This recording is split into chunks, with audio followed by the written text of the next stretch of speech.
Boa noite, vamos reiniciar a última sessão deste ano, nestas sessões de Cinema Sul, das tertúlias que habitualmente fazemos com os filmes que selecionamos para uma discussão, como gostamos de dizer, libertária. Uma discussão rica, ainda por mais hoje, porque temos dois convidados que são referências na área, em particular na área musical, e hoje, essencialmente, vamos falar muito de música, de filmes relacionados com música. Podíamos falar muito de sexualidades, podíamos falar muito de drogas, podíamos falar muito de músicas, e muito provavelmente as conversas andarão muito à volta disto e das coisas que foram acontecendo também no nosso meio, em Portugal, e nesta cidade também, nos últimos anos. É um gosto muito particular termos connosco a professora Paula Guerra e Manuel Cruz, que hoje vão seguramente animar esta conversa, e vão ser eles os protagonistas, para além de três protagonistas extraordinários, que também já conhecem, que são os filmes que vamos ver em trailer aqui e que, de uma maneira geral, depois suscitam uma grande curiosidade da nossa Assembleia para revisitá-los depois das diferentes perspectivas que acabam sempre por ser lançadas nestas conversas. Portanto, de novo, um cumprimento muito especial a todos os que quiseram mais uma vez estar presentes. Suponho ainda com muito maior atrevimento que o habitual, no sentido de interpelar os convidados. Veremos. Gostaria que passássemos desde já para o trailer do primeiro filme, para depois podermos iniciar o nosso combate. Comprimido que isso passa. Toma comprimido, toma comprimido, toma comprimido. Essa música já não me sai da cabeça. Ah, é? Senhora? António? Perdi a memória, turvou-se-me o pensamento. Não posso contar a minha história. Eu acho que você tem muito talento. Talvez eu seja o único que acha isso na rádio, mas a questão é que eu não consigo parar de ouvir tuas cassetes. Não sei onde estou. Você gravou como essas cassetes? Na casa de banho, que eu gosto de ouvir a minha voz com eco. Fica mais forte, mais bonita. É, mas pra tocar na rádio não dá.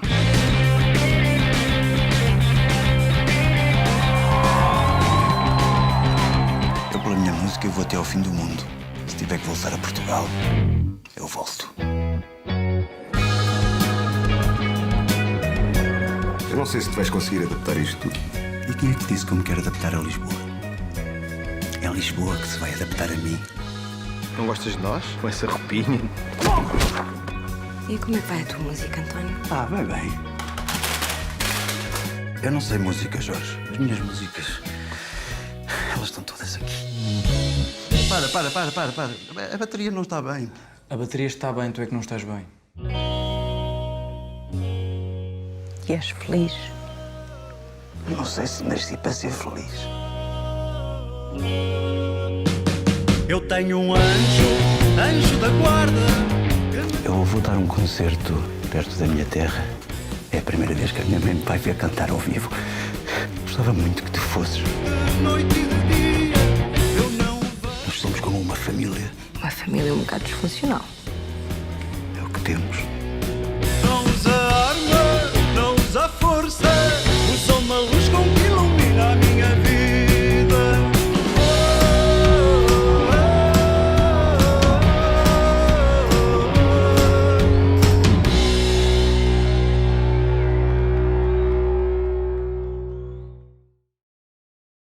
Muito bem, Paula, por onde é que este filme e esta personagem nos leva? E nos levou? Leva-nos. Boa noite, obrigada pelo convite, por estar aqui com vocês os dois e com todos os que estão aqui. Estou muito contente por poder discutir estas questões. Para mim, o António Variações tem um significado muito especial. E eu já comentei com eles dois que, eu não sei se comentei assim claramente, mas eu estava muito à espera deste filme. Eu sempre, desde miúda, me interroguei muito sobre o António Variações. O António Variações, eu lembro do dia que ele morreu, em que cheguei a casa da escola e disse à minha mãe, porque eu, na altura, quando vi o António Variações na televisão, nos programas que davam, no Júlio Isidro, na Febre de Sábado de Manhã e mesmo em alguns videoclipes, o António Variações significou para mim muita coisa, uma mudança naqueles anos 80, daquele Portugal, que era a questão, a forma como ele se vestia, a forma como ele se apresentava, a forma como ele se apresentava em público, como ele dialogava, como ele transmitia as suas emoções, os sentimentos, todo o modo de vida que estava em torno dele, não é? A noite, a questão da moda, a questão dele ter um cabeleireiro, foi o primeiro cabeleireiro para o menino e para a menina que houve em Lisboa. O facto de tudo aquilo me marcou muito, e os 2 discos deles foram produzidos e foram acompanhados por 2 bandas que eu admirava muito, que foram respectivamente os Heróis do Mar e o GNR. E eu achava que o António Variações era tudo aquilo que nos anos 80 estava a mexer, não é? Ainda não mexia muito aqui no Porto, talvez mexesse mais em Lisboa, de um Portugal que era o Portugal que nós tínhamos, que vinha de um passado, não é? Que ele transmite isso muito bem, entre Braga e Nova Iorque, aliás, como o livro da Manuela Gonzaga, o subtítulo é... Eu, por acaso, corrigia o livro, eu poria de Amares a Nova Iorque, que foi essa a expressão que ele usou. Exato. Foi de Braga, foi de Amares. Sim, exatamente. ou então do fiscal, lá da aldeia. Exatamente. Portanto, era toda aquela turbilhão de coisas, aquele passado que os jovens queriam fugir, não é? Que era passadista, que era rural, mas também ao mesmo tempo que ainda estava impregnado em nós, e também aquele cosmopolitismo que se antevia e que nós queríamos usufruir dele através dos consumos da noite, da moda, de todas essas coisas. E eu lembro-me que quando se ia a Lisboa, ao Frágil, ou ao Tramps, etc., tudo isso, o António Variações estava lá. E é impossível não nos revermos naquilo que ele dizia, de que era chamado de todos os nomes nas ruas de Lisboa, mas que não se importava.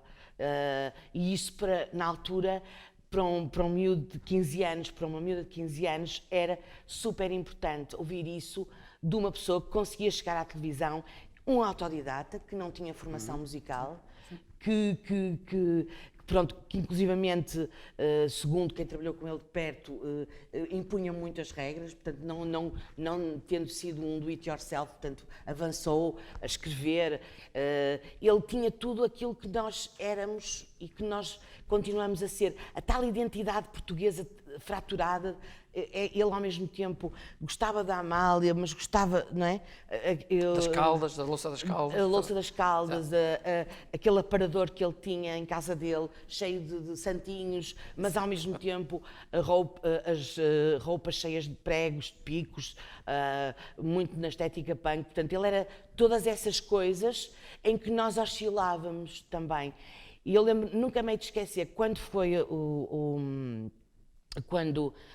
em 2009, quando foi vendido o espólio dele, eu fiquei bastante triste, porque fiquei triste pensando um pouco, porque se nós pensarmos bem, ele é talvez o maior artista pop que nós tivemos, não é? E o espólio dele, as coisas dele, foram vendidas em leilão. O Estado não teve uma preocupação de comprar o seu material, incluindo cassetes com originais, por exemplo, assim como roupas, como esses santinhos, como essas coisas todas, e de fazer algo em torno desta figura. E, portanto, eu andava há muito tempo, há cerca de 3 anos atrás, conheci 2 irmãos dele, e senti claramente que tinha havido aqui uma mudança, e fiquei muito contente com isso, porque a ideia que eu tinha é que não queria, havia uma guerra muito grande, não é? Ninguém queria avançar com o filme, porque uns diziam que era, não é, em termos de partilhas, etc, etc. E o António merece isso e muito mais. Aliás, o António merece um trabalho de investigação de fundo em Portugal sobre o que ele significou. Não é só... é depois tudo aquilo, por exemplo, quando os Humanos lançaram aquele disco, em 2006, nós conseguimos perceber que o António Variações não era só aquilo que estava gravado, mas era tanta coisa mais que estava por gravar, etc, etc. E, portanto, eu fiquei muito triste do Estado ter compactuado com um retalhar, em que uma pessoa comprou um santinho, outra comprou uma roupa, outra comprou a tesoura da barbearia, outra... Quer dizer, isso é tratar mal o nosso património. Certo. E, portanto, é uma visão passadista do património, não é, que nós temos, continuamos a ter, não é? Aquela tal mistura, não é? Queremos ser cosmopolitas, mas ao mesmo tempo ainda estamos com um pé num passado. E, portanto, é um sentimento. O filme, pronto, é isso. Pronto, eu quando vi o filme, há coisas que eu, se calhar, teria feito de outra maneira, não é? Eu teria dado ênfase de outra forma, mas o filme tocou-me muito porque transportou-me a esse tempo, não é? A essa época. Para além, pronto, de outras coisas que podemos depois vir a discutir. Claro. Por exemplo, uma das questões centrais no António é a questão da sexualidade. É a questão da assunção clara da sexualidade e, por exemplo, também a questão da própria SIDA, não é? Em Portugal. E, portanto, isto é uma figura incontornável da cultura portuguesa que continua a não ser encarada como tal. E eu acho que isso é algo que devemos evitar, não é? Muito bem. É evidente que o olhar ainda mais próximo de um artista permite atrever-me a perguntar assim: ele foi pai de alguma coisa? Ou é irmão de combate? Acho que somos todos pais e filhos, não é? E tios, às vezes. E acho, pronto, a mim, lá está, eu acabo por me sentir também filho, mas lá está, não numa questão direta. Nunca vejo estas coisas como numa questão direta, sim, não é? Até porque eu também me posso sentir filho de alguém que teve uma determinada influência na sociedade noutra área que não a minha, não é?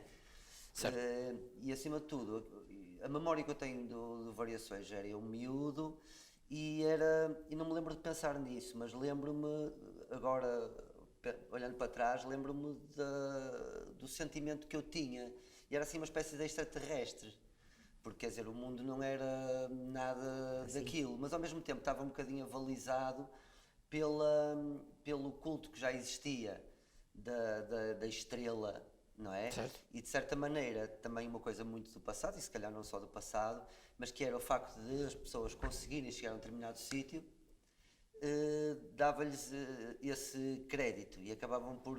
Só que no caso da música as pessoas pensavam assim: mas como é que o gajo conseguiu? Porque o sistema. Olhavam para ele e diziam assim: entrava no sistema, não é um doutor, não é uma pessoa, não era propriamente um respeito pelo conhecimento e pela humanidade. E não era, e lá está, não era um juízo que não trazia muito um reconhecimento, não é? Do homem enquanto ser que evolui, que cresce e que muda e que faz mudar, não é? Era mais uma questão que estava ligada ao facto de conseguir ter dinheiro, que não quer dizer que ele tivesse, mas sim, a ideia que as pessoas passavam a ter de que esses artistas já tinham dinheiro e tinham conseguido furar o sistema, furar o sistema, e acabava por ser credibilizado por aí, não é? Mas ao mesmo tempo também era e lembro-me que é engraçado que mesmo do ponto de vista lá está da questão das roupas, porque eu lembro-me que uma pessoa andar com umas calças rasgadas, aquilo era caso para não deixarem ir ao almoço de família, não é? Pronto. Só que de repente era ali, era o palco e era tudo, e as pessoas, todo o tipo de pessoas mais ou menos ligadas à arte ou a isso, acabavam por aceitar por causa dessa contextualização do espetáculo e do palco e de tudo isso. Em relação ao filme, eu senti que aquilo que tu estavas a dizer, da questão da sexualidade, dessa importância desses assuntos e digamos, do que isso afetou a sociedade, foi o que me deixou um bocadinho frustrado por sentir que o filme não abordou tanto esse tipo de questões mais comuns a todo tipo de artistas e todo tipo de pessoas, mas alinha um bocadinho por um género de documentário que já é a imagem dos documentários americanos, em que há uma narrativa um bocadinho mais superficial e que tem a ver sempre com um bocadinho daquela parte do sofrimento e depois do vencer, não é? A redenção. Desculpa? A redenção. Sim. Alguém que tem uma culpa inerente às coisas que faz, está dividido é muito provável, que aquilo que a gente se lembra e por aquilo que a gente também lê e aquilo que são os relatos do que havia, que isso em parte seria verdade, com certeza. Sim, claro, havia muita divisão interior. Acha que a vida é muito mais tridimensional, né? É muito mais ampla e muito menos... Eu imagino que se ele estivesse cá agora, quer dizer, eu estou a dizer isto, parece que é tipo, não se deve fazer documentário, não é isso. Que deve-se fazer estes documentários e tudo. Agora, acha que poderia haver, se calhar, uma maneira mais ambígua ou que levantasse mais coisas e que nos fizesse debruçar sobre questões do que propriamente uma ficção que nem sequer é assumido como uma ficção, não é? Dá a ideia que se quer aproximar de uma realidade. Um pouco liofilizado. Sim. Adaptado Sim. para o consumo atual. Sim, é isso. No entanto, o homem tinha umas coisas muito curiosas, porque não é propriamente... Claro que o país também vivia circunstâncias especiais. Nos anos 80, Sim. apesar de tudo, havia alguma abertura, alguma disponibilidade mental, social, para que um camarada chegasse a um programa do Júlio Isidro, acabava de cantar e começava a distribuir Smarties pela malta. Não era propriamente... Era um bocadinho disruptivo, digamos. Mas foi preciso o Júlio Isidro permitir isso. Lá está, exatamente. É preciso... E isso o filme não mostra. Sim, Pois, ok. pois. O filme não mostra isso, Manel. Exatamente. Essa parte de investigação, não é? Que tu Ele não falaste mostra muitas isso. coisas aqui que eu achei que poderiam ser Que eu já o muito investiguei, eu já investiguei as canções Exato. dele. Portanto, essa parte do Júlio Isidro o filme não mostra. Exato. E essa parte que tu falaste de investigação, sim, que eu acho que é sim, precisamente esse o ponto, não quer dizer que não tenha havido. Estou-me a lembrar, por exemplo, uma coisa que muito poucas pessoas sabem, ele foi a um casting para ser vocalista dos Heróis do Mar e não ficou. E ficou super chateado. E, portanto, mais tarde via como um triunfo total de ter conseguido, não é, que eles o produzissem até, não é? Sim, exatamente. Portanto, e o facto, de, por exemplo, a posição dele em estúdio, que já me falaram sobre isso, quem conviveu com ele de perto, etc. Nomeadamente foi o Vítor Rua, falou-me como é que ele era em estúdio. Essa componente é muito interessante, porque é o António Variações. É esse homem que gosta em simultâneo da Amália e da Marilyn. Sim, mas era isso que eu queria perguntar. Há aqui três coisas diferentes. Há o António Ribeiro, os Variações, que era o grupo, e o António Variações. Mas é que ele diz que Variações... Está aí no livro, porque... Também está, sim. Mas quem é que ele era? Como é que resultou para o público? Resultou como António Variações. Eu acho que resultou como uma ave rara. Aquilo que o Manel dizia, um extravagante, não é? O Júlio Isidro perguntava-lhe ao sábado de manhã: então vieste de pijama, vieste da cama, acabaste de acordar e tal. Está no YouTube essas entrevistas. Mas não era São ofensivo, incríveis. mas o Júlio Isidro tem um registro lúdico e pueril, muito interessante, ao qual o próprio António Variações contribuía. Exatamente. E o António levava aquilo na boa e dizia: pronto, claro que sim, que se acabei agora e tal. Mas pronto, é assim. É óbvio que ele morreu sendo uma ave rara, completamente. Uma aberração, como ele dizia, como ele diz, nas canções, não é? Portanto, ele era uma aberração. Só para um círculo específico, naquela altura, é que ele não era uma ave rara, não é? Só na noite, num determinado clube, num determinado circuito de pessoas, é que ele não era essa aberração, porque ele dizia, e mostra isso nas canções e nas entrevistas, ele não podia passar a Rua do Carmo, que era chamado de todos os nomes do mundo. Portanto... E o ser um cantor e tudo não estava ainda no senso comum? Não. Não estava ainda no senso comum como está hoje? Tudo aquilo, não é? Era algo muito mais que revolvia todo aquilo, muito mais o cabelo, toda a A forma de estar, sim, não é? sim. Admitia-se para um cabeleireiro, mas não se admitia para um músico, eventualmente. Ou admitia-se mais facilmente para um cabeleireiro, não para um barbeiro, e não tanto para um músico, não sei. Mas ele sentia muito isso, esse dilaceramento, não é? Eu acho que o acompanhou sempre, não é? Até ao fim. Se nós tivéssemos, claro, é um exercício puramente teórico, mas se tivéssemos que o colocar, ou pelo menos que o enquadrar num dos grandes movimentos que até que teriam começado alguns anos antes, quer na Europa, quer nos Estados Unidos, mas sobretudo na Europa Central e Inglaterra, onde é que conseguiríamos colocar, mesmo considerando a raridade da ave, onde é que conseguiríamos colocá-lo num glam rock, num pré-punk, num punk, numa prequela do punk? Eu sinto que tem mais a ver com o punk, mas não no sentido estilístico, mas no sentido filosófico, porque acho que tem a ver com essa questão de gostar da Amália e dos picos e de tudo isso. Acho que isso tem a ver, é de facto preciso uma autoconfiança, e não só autoconfiança, é uma visão mais clara e pueril também, e brincalhona do mundo, para ver que essas coisas são todas compatíveis e não estar tão preocupado em seguir os seus modelos pela forma, certo, mas segui-los pela essência daquilo em que eles acreditam, não é? E procurar essa coisa nele próprio. E nesse sentido, eu acho que ele foi essa provocação, ainda que eu acho que não fosse o propósito primordial, o último dele, mas que resultou acredito nisso, que fosse bem consciente dessa conveniência, não é? Dessa interdependência. Sim. Acho que foi, se calhar, mais punk, porque no Portugal que vivíamos, de facto, já existia isso na América e tudo, mas uma coisa é com, digamos, todo o contexto social que a gente estava habituado a consumir. Isso adaptado a nós, muito mais depressa vias alguém a imitar pela forma aquilo que os outros faziam lá fora. Sim, mas não como vias acontecia alguém a olhar para dentro e para a sua cultura e a ver o rock que existe na música popular. Sim, é exatamente aí que eu acho que é justamente um dos pontos, pessoalmente, que encontro de mais desafiador na personalidade. Não há tanto a reprodução de um estilo, de uma linha. Se ouvimos os Heróis do Mar, ou se ouvimos Sétima Legião, há ali, se não há Joy Division, há New Order, há ali, quer dizer, por muita ruptura que se faça, há até um traço musical que nós reconhecemos de outros sítios. O António Variações não. O António Variações nem sequer é o punk, não é os Sex Pistols, aquilo. Portanto, aquilo é outra coisa. Portanto, é um punk folclore.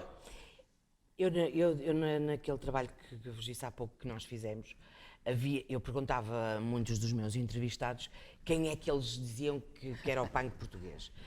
Quem é que eles admiravam ou identificavam como sendo a pessoa que encarnava o punk português. Para além de falarem no João Ribas ou no Zé Pedro, muitos deles falavam no António Variações, o que é curioso. Vai de encontro a isto que o Manel disse. E, sobretudo, eu acho que há ali o uso que ele fez dos samplers pela primeira vez, aquela coisa de ir buscar coisas da Amália. Há o glam, eu acho que há a ideia do glam rock, claro, mas há também uma espécie de world music prévia. A tal prequela, é o folclore punk. Rock popular. Porque a ideia dele era um hibridismo, era um certo híbrido que ele não sabia verbalizar, não é? Que ele não sabia dizer isto, claro, não dizia isto, não é?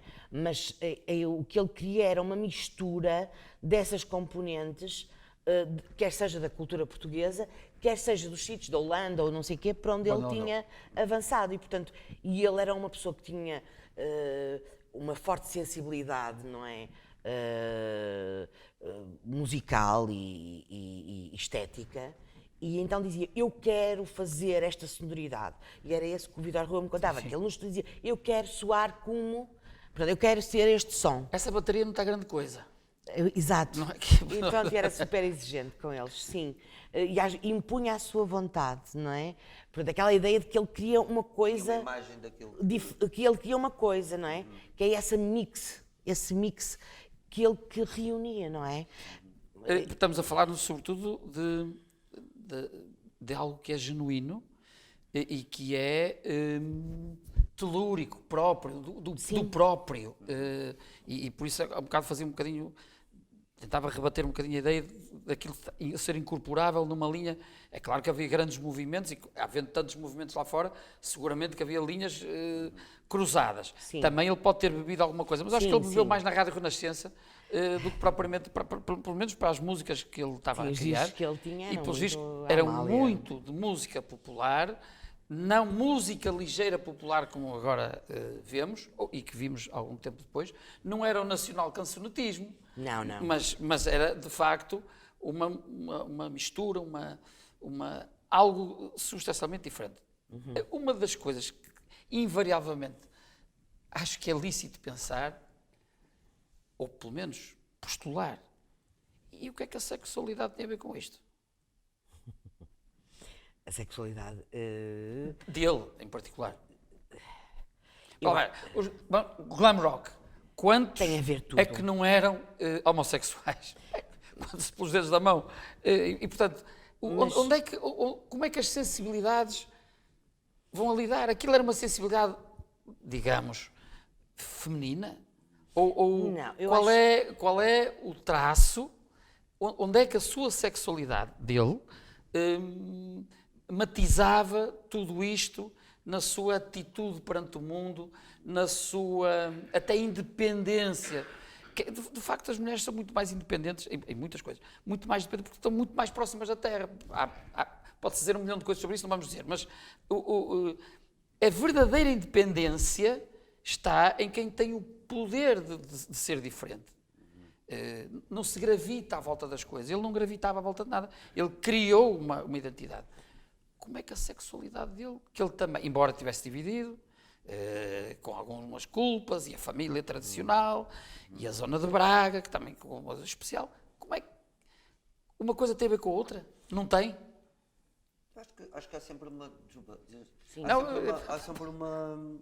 Acho que é como a água, né? Arranja sempre uma frincha para sair, né? Bem.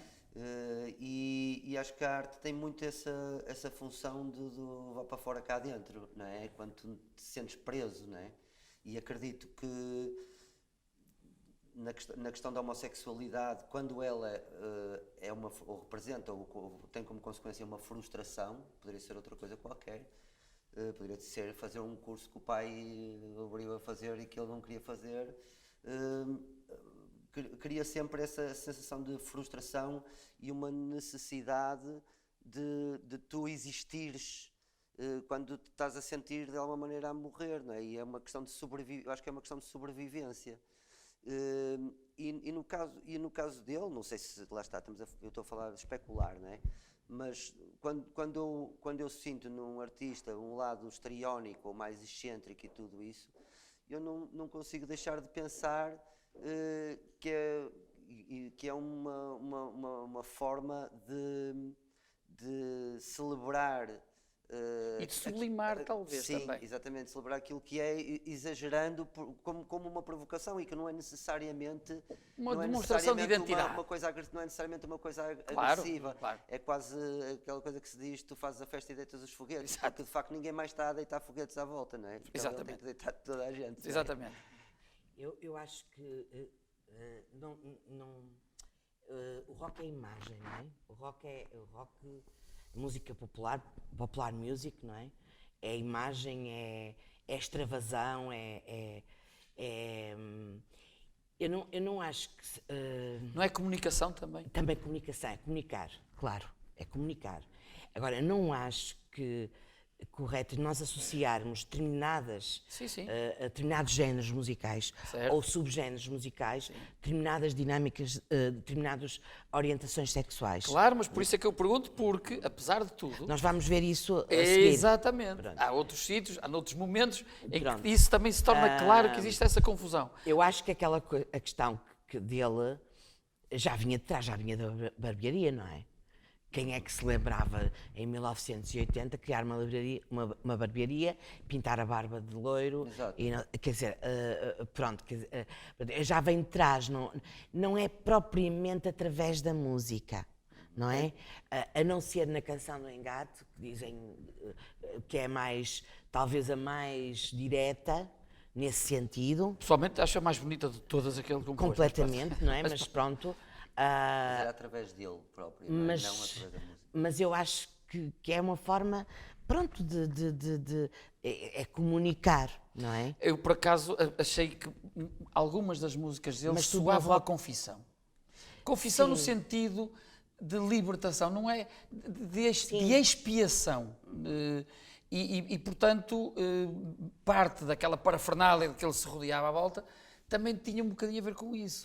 Nós não gostamos de ver das nossas coisas expostas nuas e cruas. Olha, liofilizadas, não gostamos. Portanto, precisamos ali de pôr um molhinho deste, um pezinho de sal. Mas eu não acho que isso não... A sexualidade veio, é óbvio, não é? Mas não, eu acho que não é a questão mais central, não é? De acordo. Porquê é que nos 3 filmes, por exemplo, e não vamos falar já nos outros, mas pronto, isso é central. É culpa dos realizadores. Não. Os realizadores não. tinham que olhar para esse lado, porque, vamos lá, os filmes falam... Desculpa interromper, mas aí tem algumas dúvidas da atenção que se dá à homossexualidade, quando se pode falar de bissexualidade também, quando se pode falar apenas de disponibilidade, e aí a história também pode ser eventualmente contada de uma maneira tendenciosa, porque eu acredito que no mundo das artes, o teatro, a música e tudo isso, já que são ofícios que visam, digamos, uma abertura da mente, uma ligação ao corpo, não é? Uma ligação direta ao corpo, o mais possível, um autoconhecimento, etc, etc. Eu acho mais do que evidente que vamos encontrar muita coisa se nos dispusermos a encontrar. Agora, dizer que nós somos isto ou somos aquilo, se calhar é muito redutor, já que estamos a esquecer-nos, inclusive, de uma coisa muito importante, que é a experiência. Fazer experiências. E eu também acho outra coisa. Que é mais do que eu dizer assim, olha, quero fazer isto assim, por que não? Isso é se calhar no meio das artes é muito mais fácil tu pensares nisso, tipo, por que não? Não quer dizer que tu sejas homossexual, nem quer dizer que não sejas. Ou bissexual ou heterossexual, podes passar aqui andou sempre muito mais próximo, aliás, nos 3 filmes, da bissexualidade. Mas eu acho que há uma outra homossexual. coisa. Não é por acaso que há uma atenção mediática maior e talvez cinematográfica maior sobre os casos de homossexualidade ou bissexualidade, não é? Porque muito aquela ideia que eu tenho uma aluna a fazer uma tese de doutoramento que ela está a explorar aquela ideia de sexo, droga e rock and roll, não é? Que há muito aquela coisa, não é? São todos, são todos bissexuais, são todos, quer dizer, eu acho que também a indústria cinematográfica também explora um bocado esse filão. Sim, sem dúvida.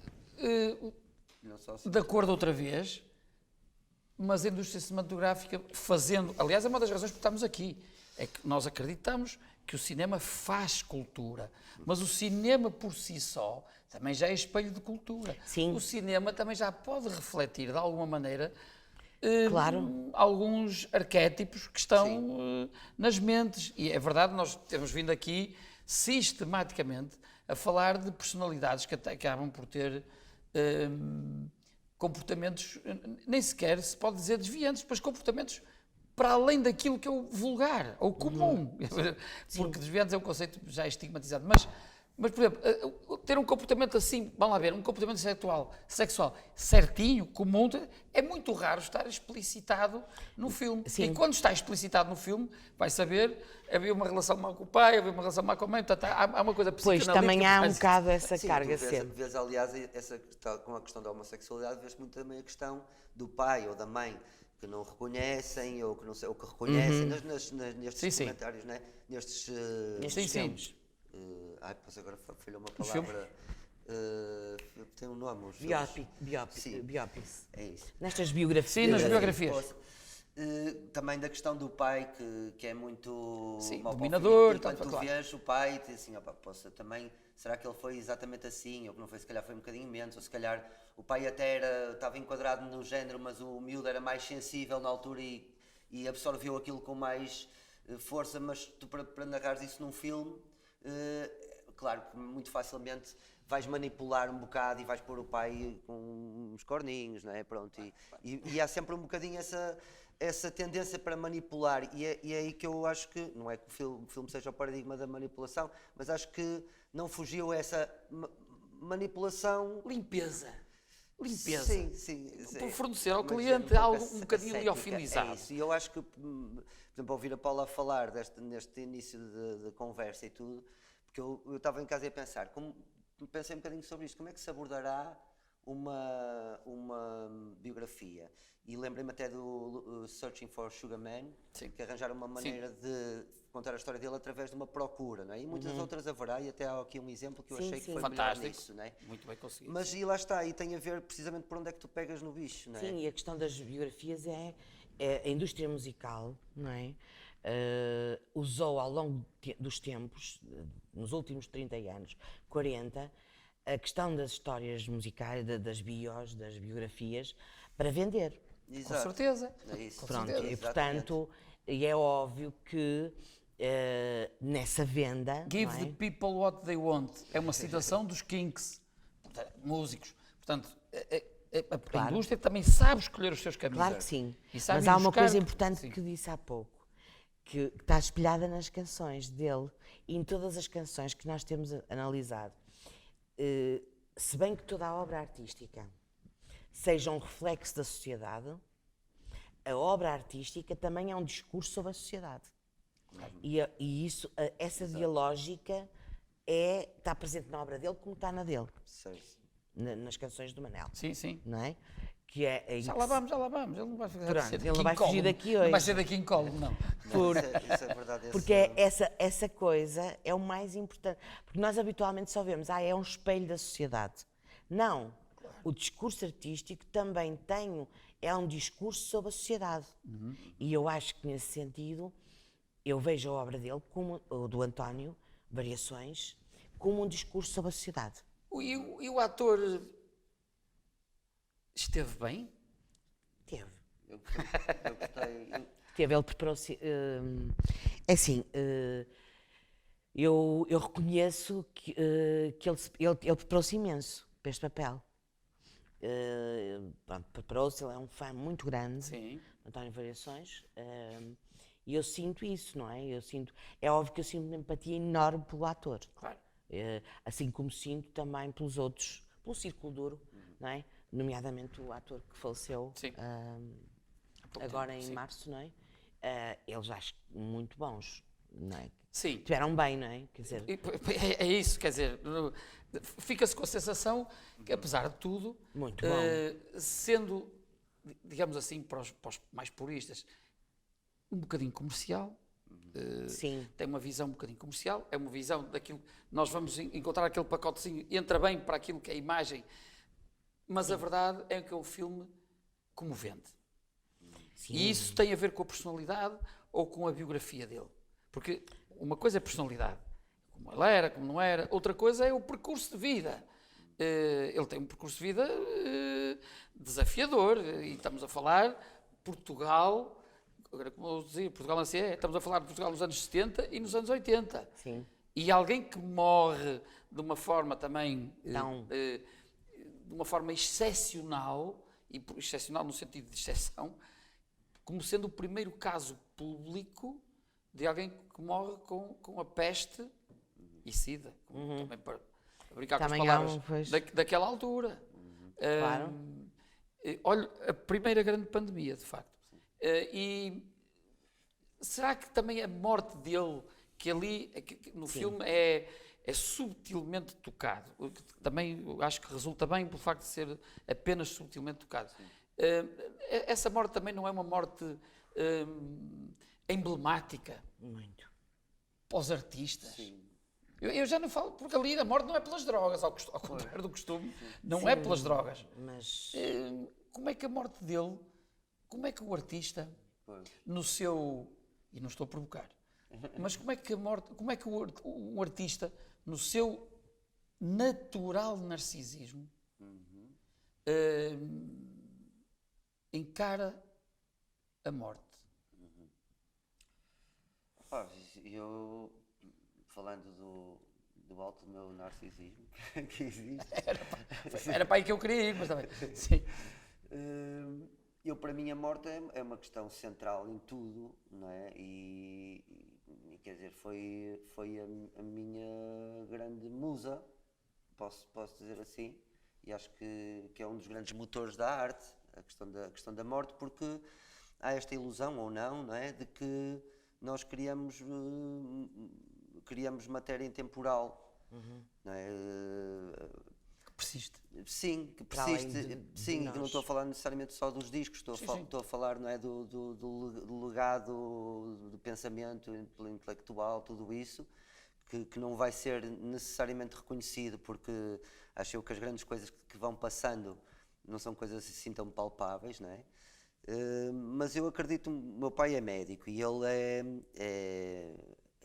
é quase padre por ser tão ateu, não é? Quase dá uma volta de avanço, porque teve uma educação muito religiosa e não sei o quê, e fugiu-lhe e criou aqueles anticorpos imensos e não sei o quê. Uma linguagem Só que ele, no entanto, sempre pintou e não sei o quê. Eu era miúdo e eu dizia, não acreditas em Deus, mas estás aí a pintar.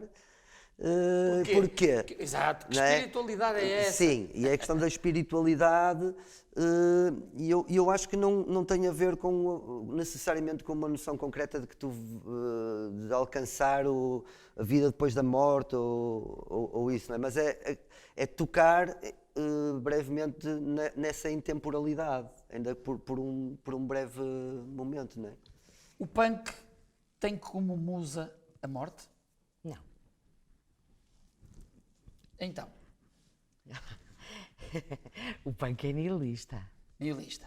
Não, Não, eu só estou a dizer isto e Não, estou a perguntar isto isto porque acho... basicamente é dizer não. Dizer não. É desconstrução.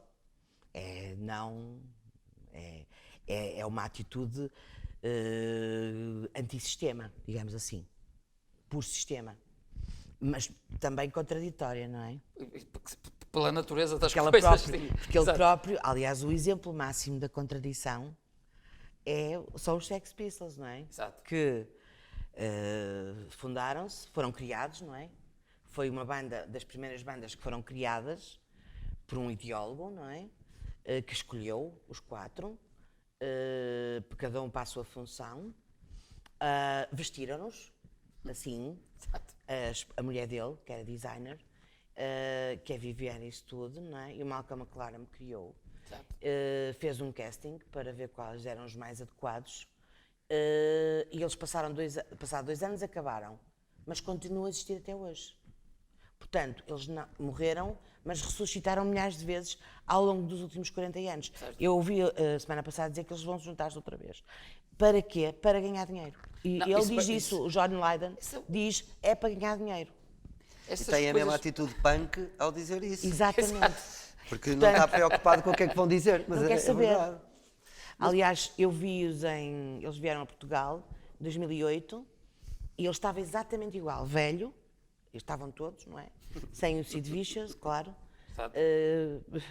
Portanto, estava exatamente igual, só que velho e gordo, não é? E, portanto, dizia, na mesma, vieram aqui, deram esse dinheiro todo, deram 100 euros para nos viver, sim. Sentiram-se enganados, pronto. Isso era o que nós queríamos. Mas é engraçado, essa questão do não e no punk, de ser contra o sistema, também de alguma maneira está aí representada a morte. Está a morte do sistema. E é a morte do sistema, a morte da organização. Da organização. Mas não é só, é que também não há depois... Pronto, há muitas fraturas, não é? E há muitas questões. Por exemplo, através das canções, nós podemos observar algumas questões muito interessantes. Por exemplo, a questão da mulher, ou das mulheres. Como é que o punk representa as mulheres? Contrariamente ao que possamos pensar, o punk reproduz um modelo geral vigente de dominação masculina.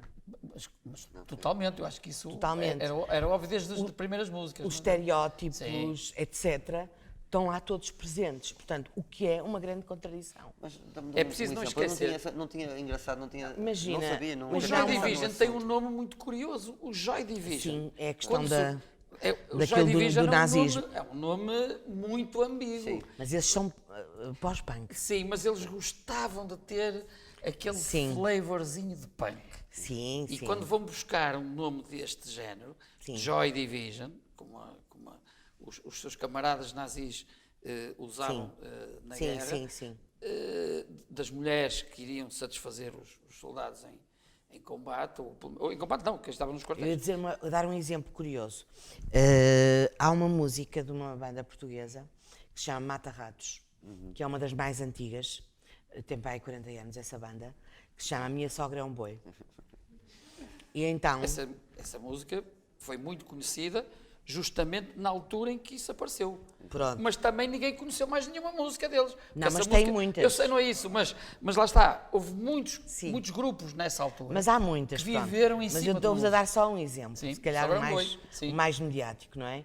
Quer seja pela análise do videoclipe, quer seja pela análise da letra, está lá todos os estereótipos reproduzidos da nossa sociedade, não é? Quer seja da mulher, ok. o papel passivo da mulher, o estar em casa, a sogra não sei Mas quê. por consequência, ou dizes que mesmo de uma forma intencional, ou é por Não, reflexo da eu sociedade em acho que vivia? É aquela dialógica que falávamos A tal- há bocado, a tal- sim, não é? sim. Nós não podemos escapar também É isso. ao que nós... Claro. Não, quer dizer, as pessoas Ao que não nós somos, fazem ao- isto ao que temos sido. Quer dizer, eu penso que não se faz isto intencionalmente, não é?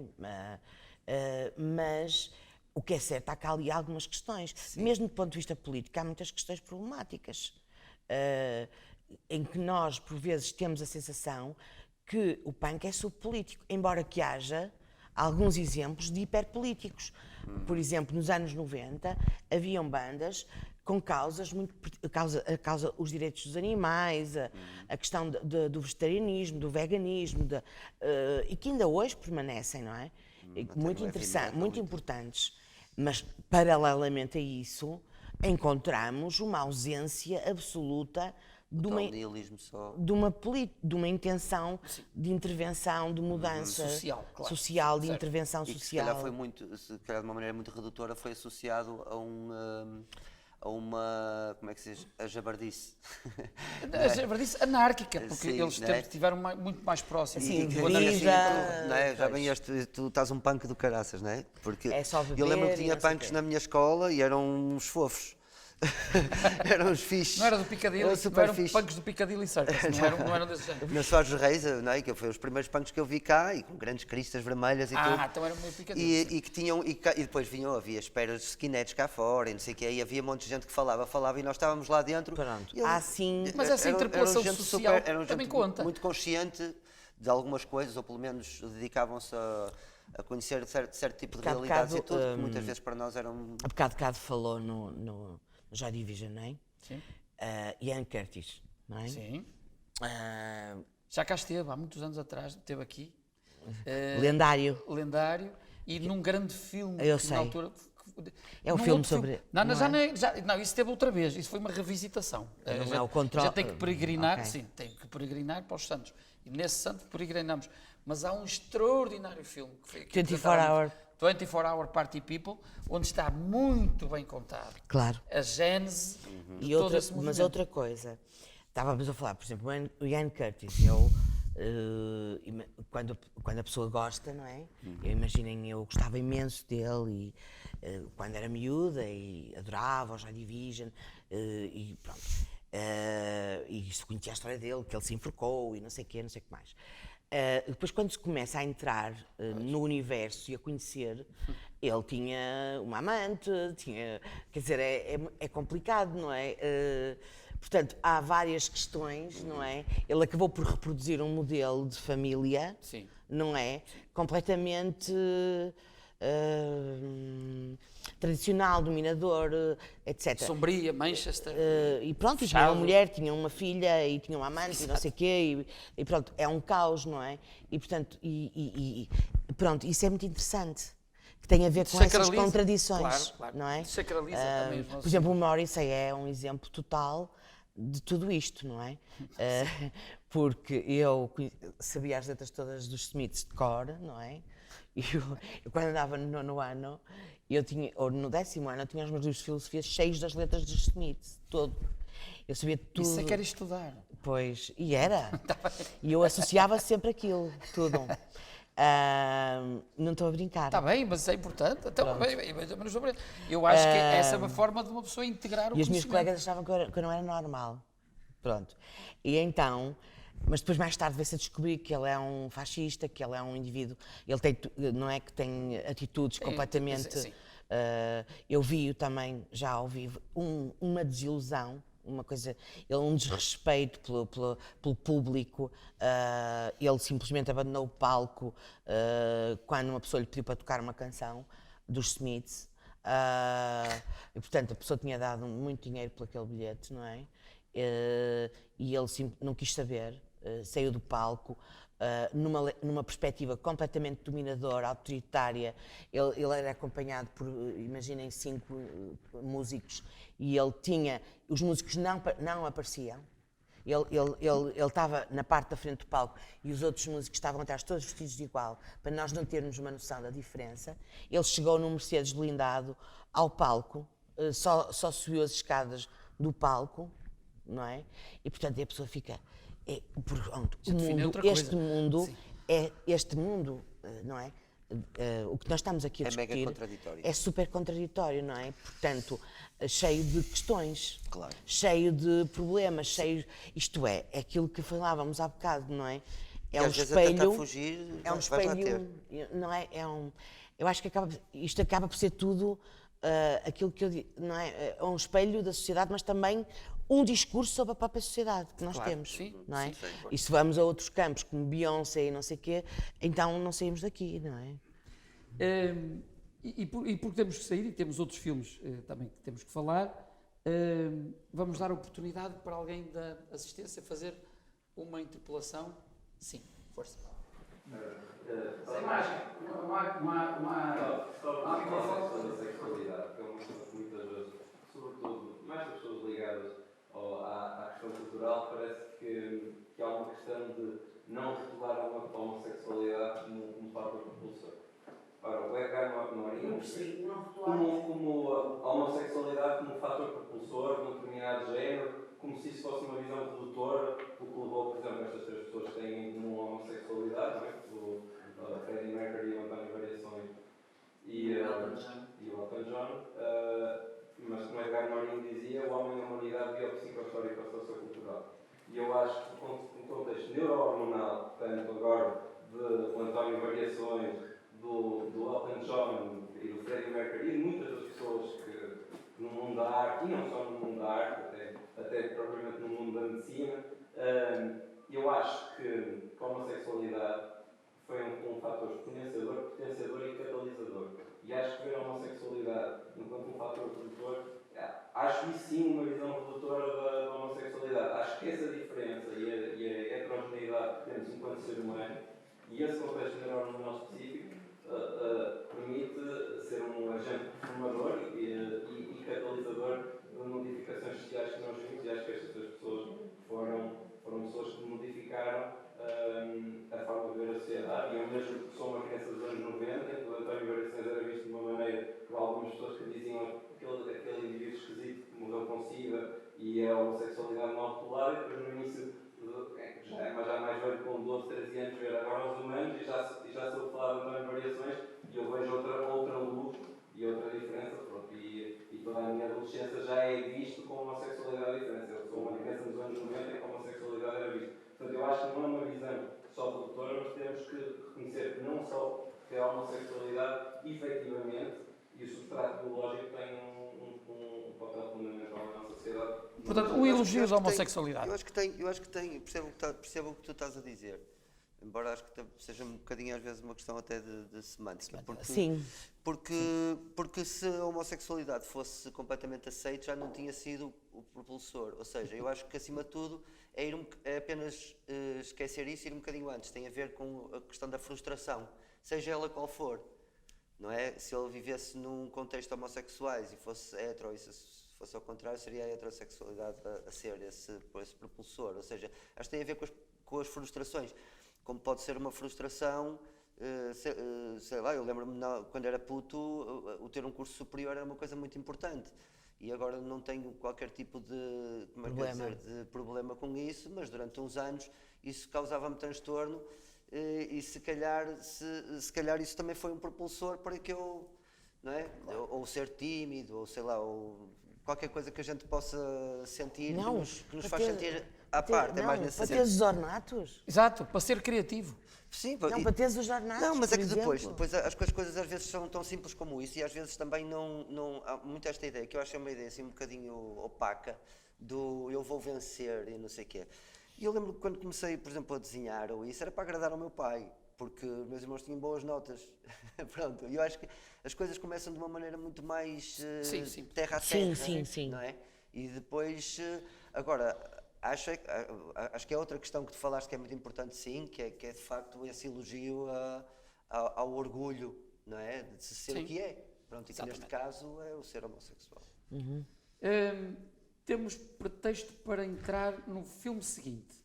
Vamos passar então para o Bohemian Rhapsody, que também é um excelente pretexto para falarmos de algumas coisas interessantes.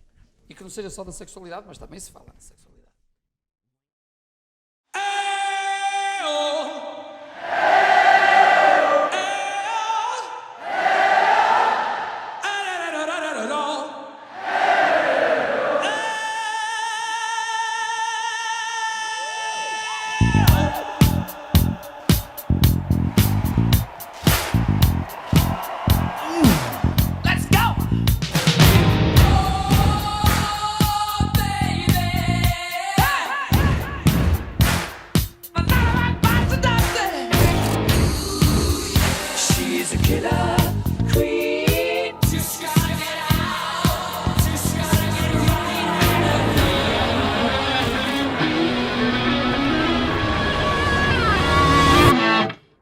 So now what? This is when the operatic section comes in. Oh, the operatic section, yeah. Mamma mia, mamma mia, mamma mia, let me go. Beelzebub has a devil put aside for me, for me, for me. It goes on forever, 6 bloody minutes. I pity your wife if you think 6 minutes is forever. We will rock you. Sing it now. We will rock you.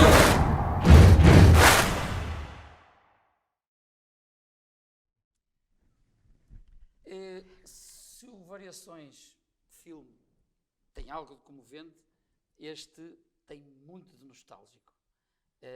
E tem uma energia que provavelmente é a principal razão para ganhar 4 Oscars e ter uma postura dominadora num cenário que não era propriamente fácil vencer, atendendo àquilo que se passou nos filmes, nos candidatos nesta altura. Qual é a força deste filme? São os Queen? É o Freddie Mercury? É a vida dele ou é música? É o Freddie Mercury. É sim, é claro que é o Freddie Mercury, não é? E é a vida dele. É a vida dele de outra maneira. Eu acho que ele não tem nada a ver com António Variações, não é? Porque E não se esqueçam que ele só disse no dia anterior, 24 horas antes de falecer, que estava com SIDA, não é? E já toda a gente sabia. Pronto, mas pronto, houve aquela assunção, não é? A questão da sexualidade foi algo que foi muito difícil, não é? Também os tempos se calhar eram outros, mas estávamos noutro patamar do mundo, que eu acho muito, muito interessante. E eu acho que isso marca a diferença, não é? Em relação ao nosso... Mas é a força dele, não é? E aliás, toda aquela forma, o amor que ele tinha por aquela, pela Mary, por aquela companheira inicial dele, portanto, há aqui é a força do Fred Mercury que vai marcar, que marca este filme, não é? Aquela coisa daquela atuação no Live Aid é brutal. Sim, aliás, o filme dirige-se todo para o Live Aid. Que é o final. Que é o final, quer dizer, não é quando ele morre, só morre vários anos depois do Live Aid, quer dizer, aliás, provavelmente é o grande erro do filme, erro histórico, é sugerir que o homem sabia e anunciou antes, quando é muito provável que não soubesse, podia intuir, mas não sabia. Não se situando num espectro musical do meu agrado, não é? Eu reconheço que há ali uma força, uma história brutal daquela pessoa que consegue transpor também muitas fronteiras, muitas barreiras. E fronteiras musicais também, quer muitas dizer, porque também. Eu lembro-me de ouvir o Bohemian Rhapsody pela primeira vez, o disco, em 74, 73, se houvesse redes sociais, a gente partilhava e dizia WTF, logo, o que é isto? Que raio de... E a verdade é que ele faz uma coisa de tal maneira transtornada, que no filme está brilhantemente representado, que eles caem todos para trás quando estão a vocalizar, e isso foi de facto provocatório. Mas de provocação em provocação tem uma obra musical extraordinária. Faz lembrar alguém, não? Pois. Eu acho que ele tem eu vejo uma ligação muito a um pensamento clássico na composição também, não é? Isso também joga ali, e transportar isso um bocadinho também para o rock, e essa coisa que era associada ao virtuosismo do clássico e esse crédito que o clássico tinha, não é? Que de repente, não é a parte que mais me atrai na música, esse reconhecimento do virtuosismo, mas de certa maneira quer dizer, aquilo calava muitas bocas nesse sentido, porque era uma linguagem muito virtuosa também, e depois com a força do rock na mesma. E depois nota-se ali muito naquele filme a gestão, muita coisa, indústria musical, a gestão do aparecer, quando é que se aparece, quando é que pode, os comunicados, coisa que é totalmente desconhecida nossa, porque a nossa indústria musical é claro, reduta. É a dimensão. E de onde é que vem a nossa, né, de onde é que vêm as nossas teorias do meio musical, de onde é que vêm? Também isso. Desse jogo já puro e duro e já muito... Estamos a falar dos rapazes que venderam 300 milhões de discos. Claro, é outro campeonato. É outro campeonato. Não, mas é verdade, já fala bastante sobre isso. E há outra coisa muito importante, que é, não obstante a questão da sexualidade dele ser muito abordada, da sexualidade dele e todos os seus conflitos interiores e exteriores sobre isso, aparece-nos uma pessoa muito disciplinada, no sentido até esteta, no sentido, por exemplo, a questão das drogas é tratada de uma maneira... Sim, não tem nada a ver com o Elton John. Nada. Não é o desvario. Nada. Exatamente, aquilo é uma coisa experimental, lá caiu no Colorado, lá experimentou, não gostou, andou. Mas pronto, é atleta, é o corpo, é o treino para o palco. Para o palco, é um misto de palco, sem dúvida, certo. Treino para o palco. Há muita coisa interessante, eu sempre achei muito interessante problematizar-se a questão do bigode dele. Achei muito importante, porque aquilo representa uma iconografia. Isso, e uma provocação também. Sim, mas é uma iconografia de rock, aquele bigode, aquela forma de estar, aquela coisa, daquele animal de palco é assim. Mais glam do que qualquer dos outros. Não sei. Eu vejo muito mais próximo do David Bowie? do Bowie, sim, digamos assim, John, se se no calhar Velvet mais. Goldmine, que também já falamos aqui uma vez, viesse parar aqui um Freddie Mercury, não me chocava nada, numa fase. Eu por acaso acho que o Elton é mais, não sei. Sim, O Elton mais- talvez mais tenha do- assumido mais um do- bocadinho mais isso, mas isso Eu por acho que ser este é mais mais histriónico ainda. Este é mais rock, Mais roqueiro. roqueiro, progressivo e Rock progressivo, claro, exatamente. Tudo Próximo aquilo que até os punks Não. odiavam, não é? Exatamente. Até a própria organização que ele representava. Pois, e tudo aquilo- organizado. Exatamente. Não é? Aquela coisa da... Pois, Mais essa coisa metódico, da organização, não é? Sim. Vê-se a questão das editoras, não é? O mundo do showbiz, não é? Como é que funciona? Há um detalhe sim, no filme muito curioso que eu não resisto a contar. Quem faz o filme mudou várias vezes. Foi um filme que durou anos a ser feito. Pois foi. Desde o realizador que mudou, atores que mudaram. E um deles, o que faz de editor da EMI, portanto, que rejeita o Bohemian Rhapsody. Rejeita, diz que 6 minutos, mas é maluco, para se embora. É de juízo. O ator é nada mais, nada menos que um outcast neste momento de Hollywood por causa de filmes que ele fez com muita graça, muita provocação, que era o Austin Powers, mas que depois fez um que foi francamente estigmatizado pela provocação que fez à comunidade hindu, indiana, etc. E não deixa de ser curioso, estamos a falar de um tipo que tem uma ascendência hindu, mas... Isso é muito interessante. Que é muito engraçado. Esse ator, que é o Mike Myers, tem em vários filmes dele, Mike Myers, muitas alusões aos Queen e especificamente ao Bohemian Rhapsody. Há filmes até dele em que eles próprios estão a cantar o Bohemian Rhapsody no filme. E neste filme, sobre o homem, sobre o grupo, é ele que assume aquele papel do Deus ou do diabo de rejeitar. Acho isso uma conjugação essa extraordinária. coisa da origem dele, de Zanzibar, não é? Sim. Muito importante, acho muito interessante, que nos mostra de facto, o contexto, Londres, multicultural, Londres, não é? Ele foi para Tudo Londres isso. com 18 anos, Sim. não foi menino. Não. Portanto, era Ele mesmo passou tipo de Zanzibar para... como é que foi? Foi para outro país no entretanto? Ele nasceu em Zanzibar. E foi para a Índia? Voltou para a Índia, sim, com os pais. Sim, e depois é que... Depois é que foi para Londres, por causa Muito lá importante. da profissão do pai. Sim. E chega lá e vai fazer aquilo que os digamos,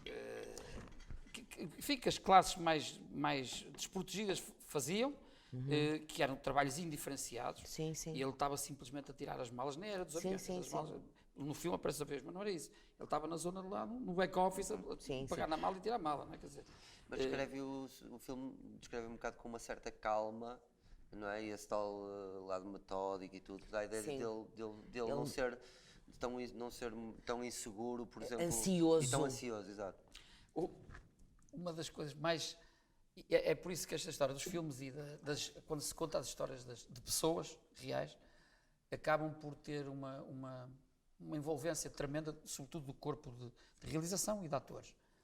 O Malek, quer dizer, que acaba por fazer este espantoso trabalho, oscarizado, tem uma ligação, representa em tela a ligação dele com uma mulher, que foi a mulher dele de sempre, a Mary Austin, e que, a meu ver, é responsável pela música mais bonita dos Queen, mais uma vez. Mas pronto. A rapariga que faz de Mary Austin é a mulher do Malek. E que resultou do filme. Portanto, não deixa de ser uma curiosíssima... é um entrelaçamento, digamos assim, de alguém que viveu verdadeiramente a personalidade e que era impossível fazer-se de outra maneira. Quando se vê o Live Aid, há uma coisa no YouTube, sugiro que vejam, que é a comparação pura do filme com o Live Aid. É inacreditável. Na mesma tela, as duas... Portanto, é completamente espantoso como conseguiram incrível.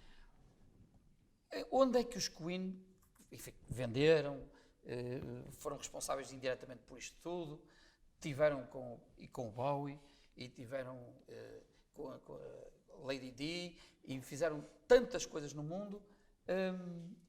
Qual foi a verdadeira influência, se podemos, não como movimento, porque os Queen passaram em vários movimentos, mas os Queen exerceram algum fascínio, exercem alguma força catalisadora para alguma coisa, os Queen, para os artistas, para os músicos. Eles são exemplo de alguma coisa? Eu lembro-me de uma altura curiosa, e é o máximo que eu posso dizer que me lembro, que nunca pensei muito sobre isso, mas lembro-me de haver uma altura na minha vida, eu também ouvia os discos que havia em casa, os meus pais, meus irmãos, portanto eu era o fiel depositário. Sim, era onde as coisas iam parar, e eu ouvia tudo e tal. E havia um disco dos Queen, aquele It's a Kind of Magic, não sei se era assim que se chamava o disco.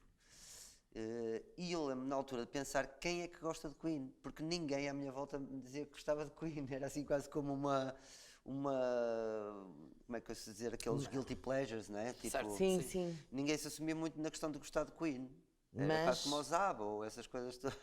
Mas gostavam. Mas gostava, sim, não... eu era miúdo, pronto, eu não tinha ainda propriamente, como não tinha ainda um gosto formado, também não tinha um preconceito formado, e eu via um bocadinho de tudo. Mas lembro-me de pensar, de primeiro nem me lembro de quem é que era o disco. O disco apareceu lá em casa, nem sei muito bem de quem é que era.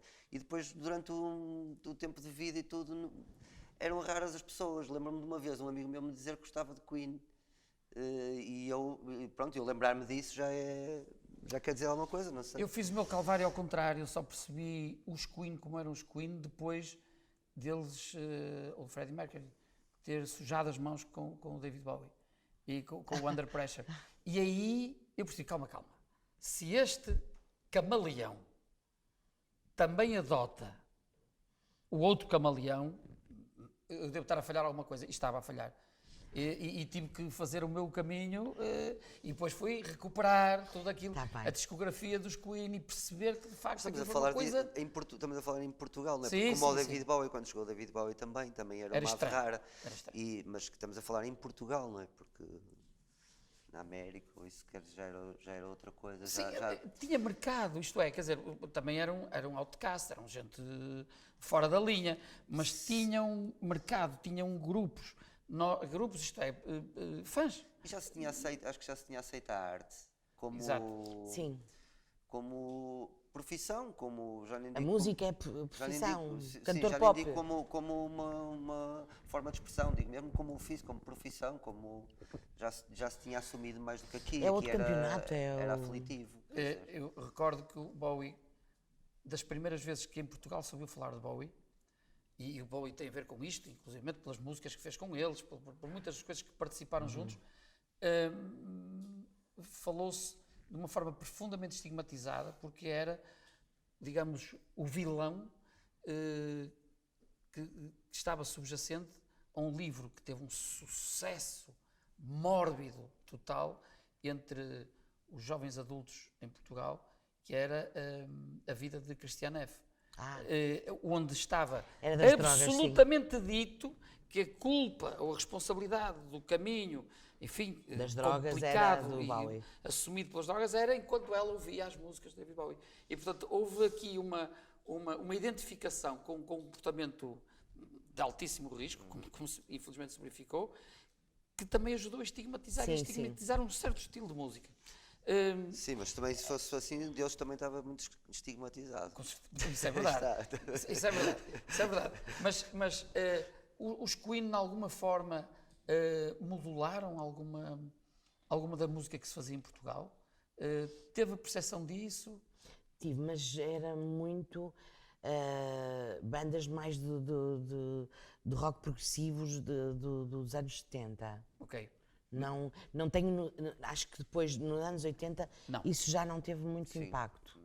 Certo, até porque eles também tinham, enfim, uma postura musical que também foi evoluindo e foi fugindo. Mas eu acho que eles tiveram impacto, por exemplo, quando ele fez, acho que aquele trabalho que ele fez com a Montserrat teve muito impacto. Já sabia que tinha sido. Sim, a participação dele nos Jogos Olímpicos, não foi? Aquilo foi um impacto mundial. Sim, isso é muito curioso porque...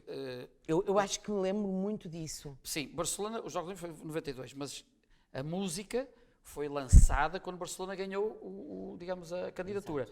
Em 88. E em 88 ele já sabia que tinha... Ele, aliás, soube quando foi para o Live Aid. Antes de ir para o Live Aid. O filme sugere isso. A evidência que existe, alguma evidência científica contrária a isso. Aparentemente os primeiros testes positivos eles são só posteriores. Ah, é? E, portanto, pode haver ali uma conjugação para a narrativa resultar bem, até para o filme acabar com Live Aid, não é? Porque o filme está todo, até provavelmente, para o concerto mais extraordinário que eles fizeram. Portanto, há aqui um crescente também emocional que agarra as pessoas ao filme e que faz com que o filme também seja tão premiado. Ele depois também começa a decair, não é? Em termos de doença. Claro. Mas eu acho que essa gestão toda de carreira é impressionante. É uma coisa que nos é completamente desconhecida. A gestão de carreira também vamos vê-la depois com claro, Elton John. Mas isso é um ser da gestão da carreira. Certo. Mas eu fiquei também com uma sensação, lá está, mas que eu desconheço a história mesmo dele e se calhar vou desconhecer sempre, não é? Por mais que leia, mas que veja, que é a questão, por exemplo, da banda. Eu fiquei com uma sensação assim um bocado, como é que eu ia dizer, assim quase como a banda são os coitadinhos. Que andam ali assim. O filme não é muito, não é muito justo. Sim, para eles outros. Não sei se é, não é? Mas acaba por ser. Eu sei que um deles aquela agora banda poderia ser qualquer uma, quase. Não é? Mas se calhar é esse o objetivo. Mas não é do filme. verdade. Em rigor não é verdade. Em rigor não é verdade. E o que se sabe dos Queen, aliás. Aliás, um deles é o Taylor. Ele é doutorado em astrofísica. O Roger Taylor, sim. E portanto, eles têm outra. Mas Um mesmo dos o papel guitarristas continua a atuar. Mesmo o papel na composição, não é? Pois, essas coisas que são tão sim. interdependentes. Já não falo na carreira de um artista, falo de uma banda, né? Nos Queen como banda. Eu acho que eles eram mais unidos do que o filme, não sei. Pois, mas isso pode ser uma ideia. Existe muita evidência disso. Tem aí não, eu sabe porque gosto sempre de trazer algumas das coisas porque ajuda-me são as âncoras dos raciocínios. É como quem escreve as letras dos Smiths, é a mesma coisa. Claro, claro. E a verdade é que eles, todo o registro fotográfico dos Queen sugere aquilo que é dito mais do que uma vez no filme, era uma família, e as famílias dão-se bem e dão-se mal, e há fraturas e recuperam, e eles viveram de facto como tal. Um deles, bem, para já, o legado financeiro dele foi para a mulher. Pois sim. Isso. Não foi para o isso marido. Eu sei. Não foi para o marido, pois. Não foi para o marido dele. Sim, para o companheiro. Que ainda viveu mais uns anos, também com SIDA, e que depois acabou morrer. 2010. Por razões que não têm nada a ver com o cancro do pulmão, mas tinha SIDA, portanto eles tinham, não havia dúvida, aliás, aparentemente há algumas sugestões que foi justamente nos anos entre 83 e 85 que terá sido a infecção. E que depois acabou por ter o desfecho conhecido. Mas a verdade é que a família Queen continuou a produzir e a fazer coisas ainda com a memória dele. E, portanto, aliás, o que eu li é que aquela ganha, os royalties são imensos. Continua a ter, pois com certeza. Claro. Porque estamos noutro mundo, não é? Sim. Os Queen atravessaram gerações. A música dos Queen atravessa gerações. E, portanto, não me surpreendia que alguém também tivesse alguma questão, não só por causa dos Queen, mas também por causa do filme. É um filme que eu tenho a certeza que vão gostar de rever e provavelmente com um entusiasmo crescente, atendendo àquilo que foi dito aqui. Até porque, mais uma vez, o ator desempenha um papel absolutamente extraordinário e integrado. Incrível. A ponto de ter chegado ao que chegou, que foi casar-se com outra senhora mãe. Mas então, alguma questão que gostassem de pôr sobre este filme, sobre algum dos aspectos que nós tivéssemos discutido ou que nos falta discutir? Sendo assim, vamos para o Rocketman, que é uma expressão especial. Aqui não há banda, aqui é um homem de uma banda só. Exato. E que, curiosamente, Elton John Freddie Mercury e o Rod Stewart tratavam-se pelos nomes femininos, os drag queen name, o que também não deixa de ser um bocadinho provocador, mas a verdade é que o Elton John recebeu um quadro do Freddie Mercury, mandado para a Sharon era o Elton John, era o nome que ele chamava a Elton John, Sharon, é interessante, e recebeu da Melissa, que era o Freddie, no dia a seguir a ter morrido. E, portanto, eles acharam que isso foi um gesto de intensa proximidade. E o Rod Stewart, que também tinha uma designação feminina, também partilhava deste tipo de imagem e há uma iconografia própria desta bissexualidade. De guerra, não é? Tinham nomes femininos. Os drag names, era assim que eles chamavam. Bem, portanto vamos ver o último drag name. O Sharon. A Sharon. O Elton.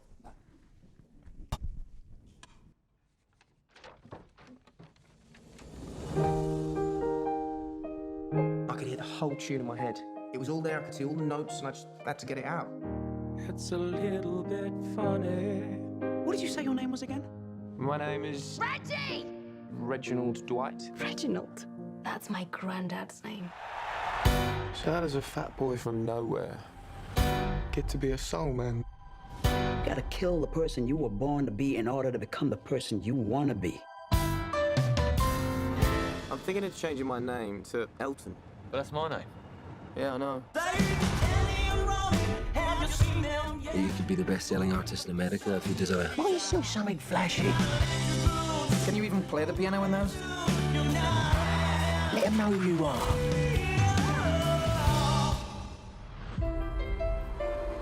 Don't you want to just sing without this ridiculous paraphernalia? People don't pay to see Reg Dwight. They pay to see Elton John. Sorry. I know.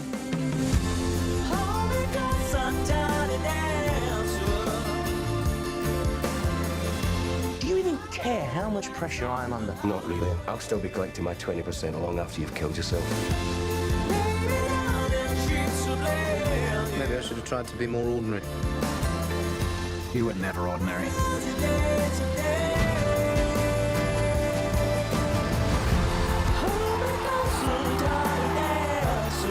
What a shy little boy you were. Look at you now. Muito bem, um homem que faz música para derreter corações, dos namorados, das namoradas, ou ambos, que papel tem, agora ainda por cima vamos acabar com alguém que ainda está vivo e que faz um filme que não tem, sendo nostálgico, é um filme que nos deixa satisfeitos. Sim. O que é que sentiu quando viu este filme? Eu acho que é um filme muito interessante, porque nos mostra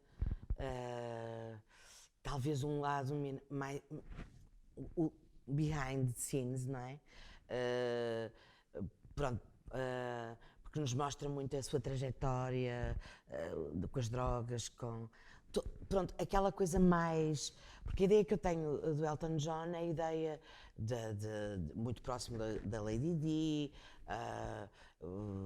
muito Star System, pronto. E eu acho que o filme dá-nos o percurso dele, que foi um percurso... De uma forma inteligente, ainda para mais. Muito interessante, muito inteligente, muito.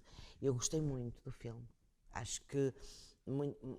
gostei muito, acho que está muito, muito interessante. Manel, se tivessem que fazer uma biografia, estamos a falar de pessoas vivas, pois, não há nada de mal. É igual a ti. Exato.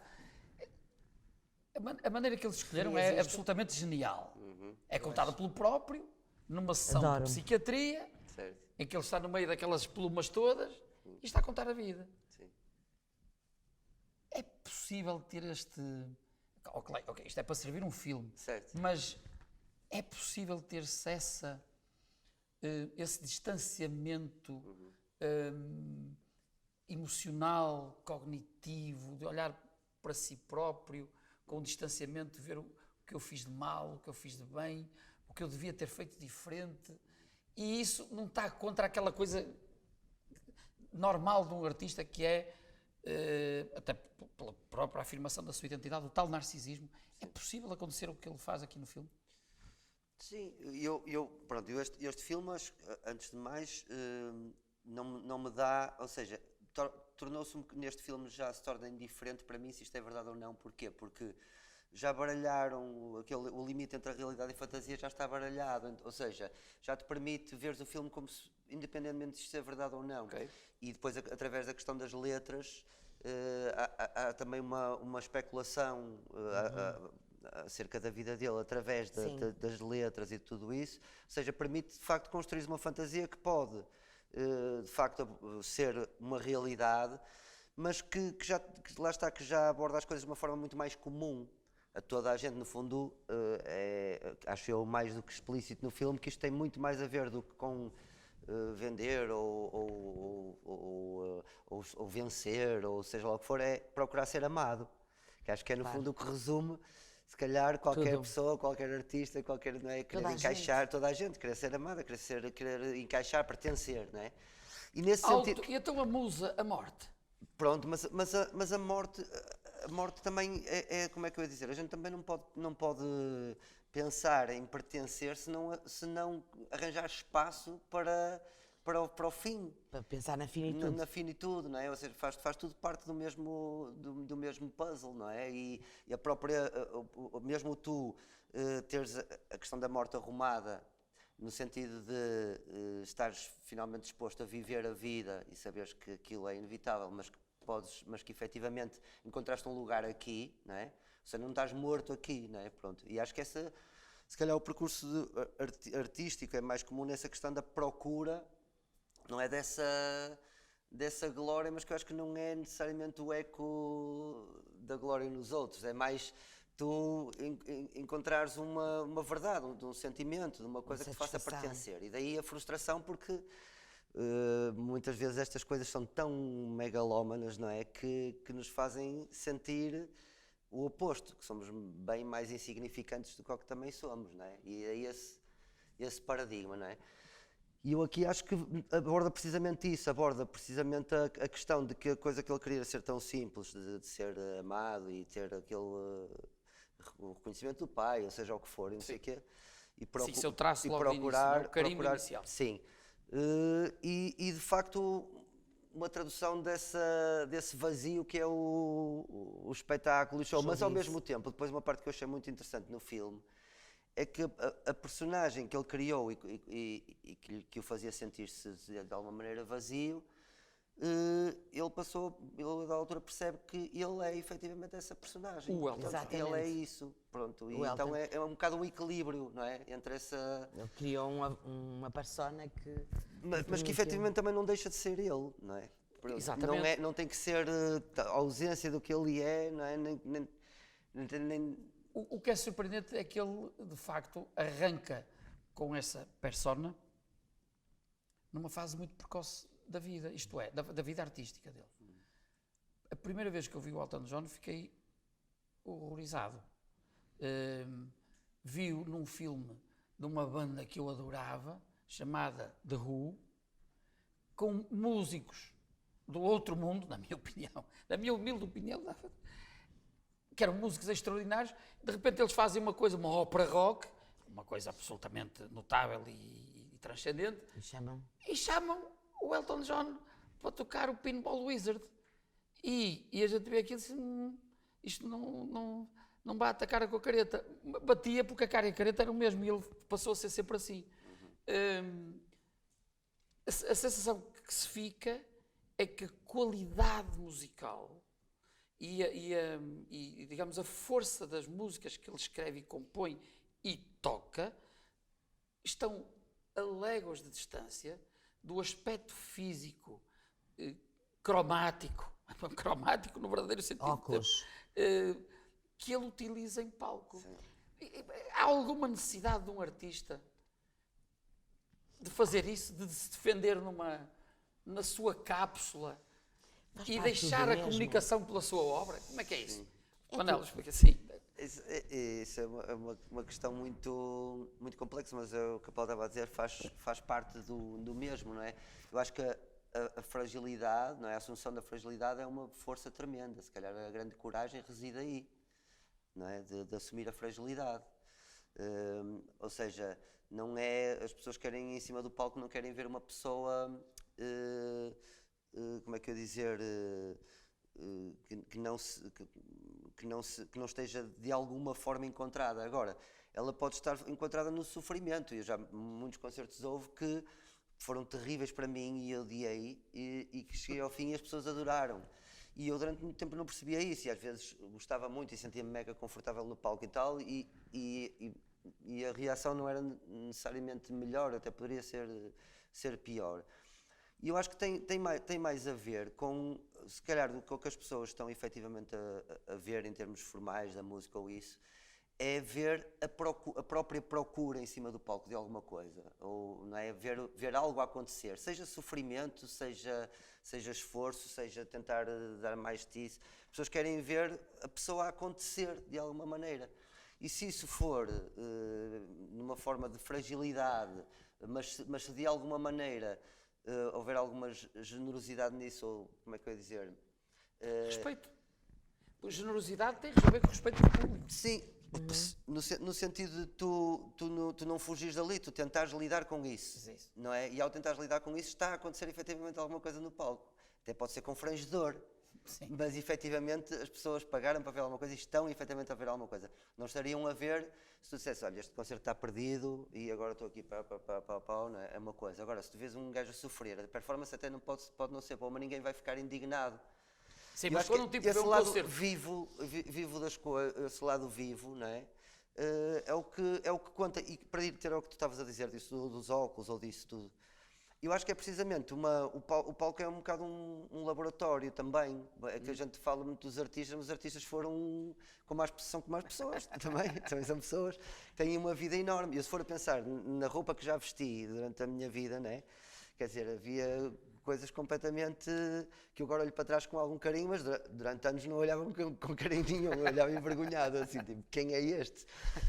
Porque são experiências que tu vais fazer para cima do palco, e se calhar vais levar coisas que viste outros gajos a fazer e queres ver como é que aquilo te veste e queres ver até que ponto aquilo pode ser verdade em ti, mas provavelmente vais encontrar a verdade no falhanço disso. Mas eu acho que no caso deste Elton John não há falhanço nenhum. A coleção de óculos dele tem tudo a ver com ele. Sim, não me referi em concreto. Tem tudo a ver com ele, não é? Sim. Aquela panóplia toda, os sapatos. Mas tu vês no filme que aquilo é gradual.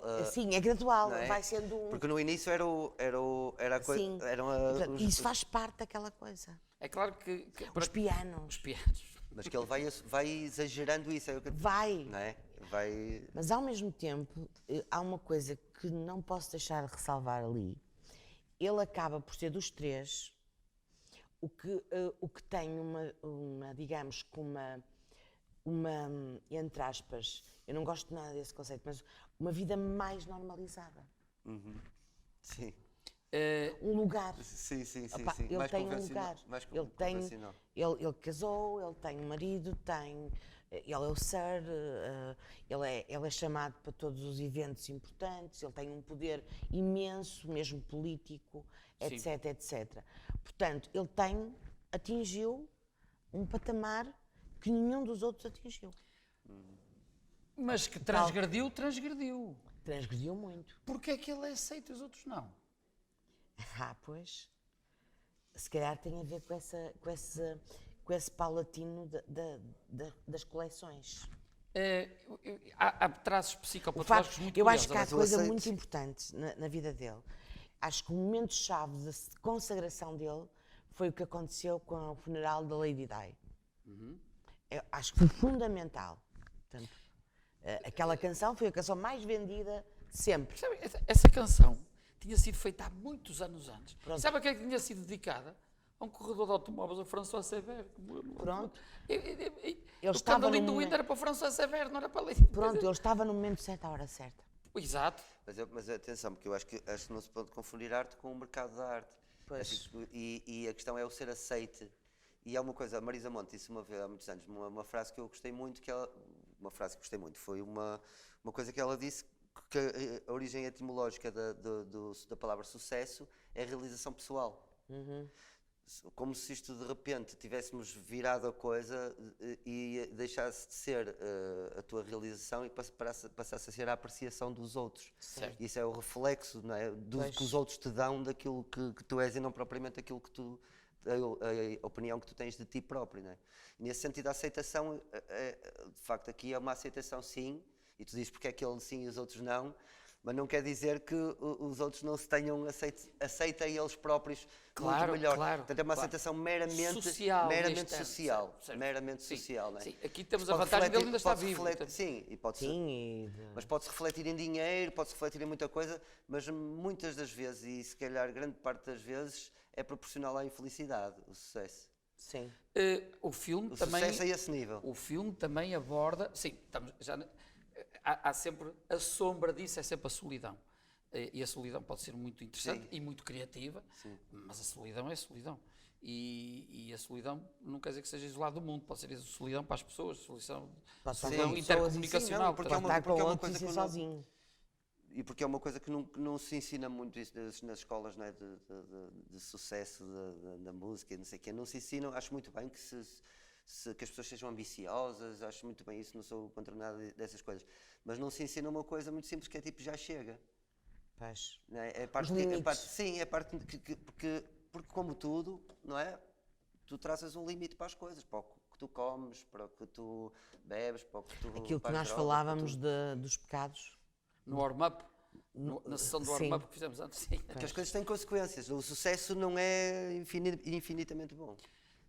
De acordo. Mas o título é Rocketman. Podia ser um título, Your Song, podia ser uma música qualquer, a música mais sucedida dele. Rocketman. Isto não é uma provocação a nós, espectadores, consumidores. Consumidores e consumistas, porque ele também gosta de mostrar o seu lado. Mas nós, consumidores e espectadores, não é também uma provocação e, no fundo, a dizer assim: eis o verdadeiro astronauta, eis o homem que chega a outro nível do espaço. Galáxia, e já está no outro lado. Já está no outro lado. E nós não estamos. Se tivesse que pegar em alguma fase do Elton John, olha, para fazer outra tese, qual seria a parte que gostaria mais de explorar e de estudar? Então vamos fazer de outra maneira. Alguns dos seus meninos ou meninas, como costuma dizer, vão dedicar-se a uma área particular do Elton John? Eu acho que aquilo que eu disse da Lady Di é fundamental. Eu vejo ali um momento-chave de consagração. Cénico. De tudo. Star System, tudo. Eu acho que é fundamental esse momento. Para ele. Para ele. Para ele, sim, e para ele e para a repercussão social. Para a dinâmica que anda em torno dele, não é? Para tudo. Este homem é um homem caprichoso. E ele, a primeira vez que veio cá foi em 72 e já tinha caprichos. Foi a Vilar de Mouros. Foi. Está aqui alguém que esteve em Vilar de Mouros em 71 a ver o Elton John? Eu, ao que sei, ele desembarcou no aeroporto de Sá Carneiro, já tinha imensas exigências. E para a altura, para Portugal, era completamente... Não havia capacidade para responder. Certo. Ele queria ir de helicóptero para Vilar de Mouros. Disseram que era impossível. É um homem com prerrogativas, podia ir a Lisboa primeiro. Não, mas ele veio fazer um concerto no Casino de Estoril, que não fez o concerto do Casino de Estoril porque achou que as cortinadas estavam sujos e o ambiente estava com muito fumo. Não faço. E foi-se embora. Isto deu-se, lembro-me perfeitamente de ler isto. Mas olha, que é engraçado que há uns dias atrás uma amiga minha me veio dizer assim: olha, tu andas metido no pó? E eu, não. Olha, mas disseram-me que tu andas metido no pó, não sei quantos há montes de tempo. Eu nunca experimentei sequer. Isto foi contado. Também já ouvi uma lenda qualquer. Sim, lendas. De que eu experimentei uns boxers no Natal na minha família, que baixei as calças e pus os boxers e fiquei ali assim no... Isso é o preço do sucesso. Estás a ver? Na minha terra conta-se esta história de que e provavelmente a minha família estava à vontade, mas estive a tentar lembrar-me assim das coisas e que andava metido na heroína, quer dizer, e eu nunca sequer experimentei heroína. E depois pronto, mas isto também, eu não nego o interesse que estas coisas tenham. Não, é que também estas coisas são feitas disso. Sim, é isso. Mas por exemplo, há um bocado eu fui falar da biografia por causa disso. Como é que o próprio vê uma construção desta, porque ele está Por vivo, isso, lá ele está, gostou do filme. lá está, eu já... Ela pá, adora. Eu gosto de histórias adoro histórias e de terror e maravilha e fantasia e tudo isso. Eu gosto na mesma das histórias. Agora, não consigo, já é automático, não consigo ouvir o que é que seja que se diga de uma pessoa assim, a esses níveis e tudo e ficar... tomar isso como verdade. Posso ficar, aqui, posso achar que é um relativismo já. Sim, essa história do Casino de Estilo, lembro de ter lido no jornal na altura, até. Pois, eu acredito, eu não estou a duvidar de ti, não é isso? Não. Aqui o que também, apesar de tudo, me surpreende um pouco é a atitude que ele tem de... Ele aceita, o filme é um filme comercial, é um filme indulgente, é um filme favorável à personagem. O ator passa a estar premiado por causa disso mesmo. Por acaso o Oscar que o filme tem não é por causa do ator, é por causa de uma das músicas, mas me interessa. Mas tem um Oscar. E portanto, ele, mais uma vez, está na sua dinâmica de sucesso, digamos assim. Mas expõe vários dos seus downsizing. Claro. Ele também acho que é suficientemente honesto para não explorar isso no sentido de ser algo que até nos dá um lado, uma mecha. Não, existem, ditos pelo próprio, claro que sim. Agora, depois o que é que isso representou efetivamente na vida dele é muita especulação. Pronto, é muito não difícil. sabemos, não é? E para além disso, essa coisa do tal sexo, drogas e rock and roll hoje... Não é? Já há um establishment. Exatamente. Sim, faz parte. Quem começou com essa conversa não é? Foi o Ian É Dury. que a amiga dele foi-lhe perguntar se ele... Exato, porque as pessoas já estão à espera disso.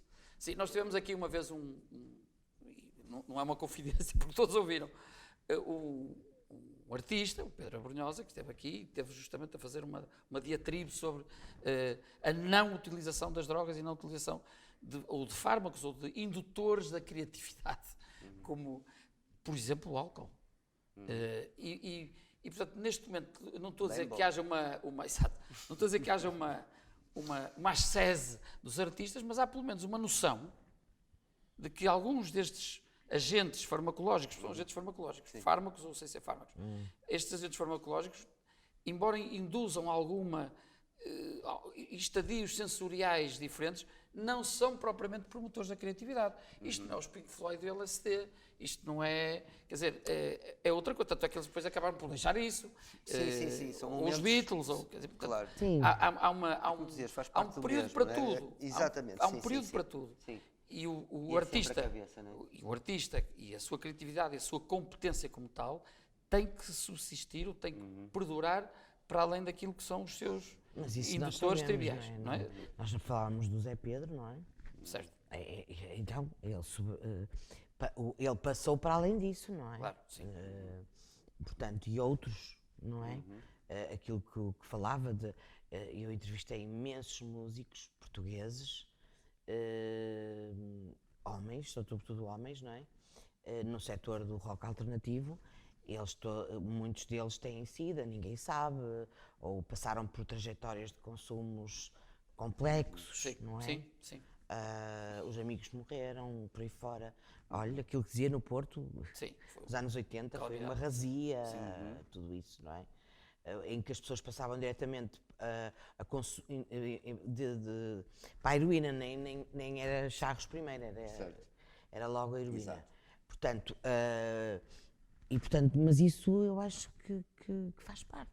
Sim, até porque digamos que acho que muitas vezes eu acho que também tem a ver com a vida que nós vivemos, que é difícil, sei lá, estares a pagar a eletricidade e passares imediatamente para o filme de fazeres um poema, né? Quer dizer, não é uma...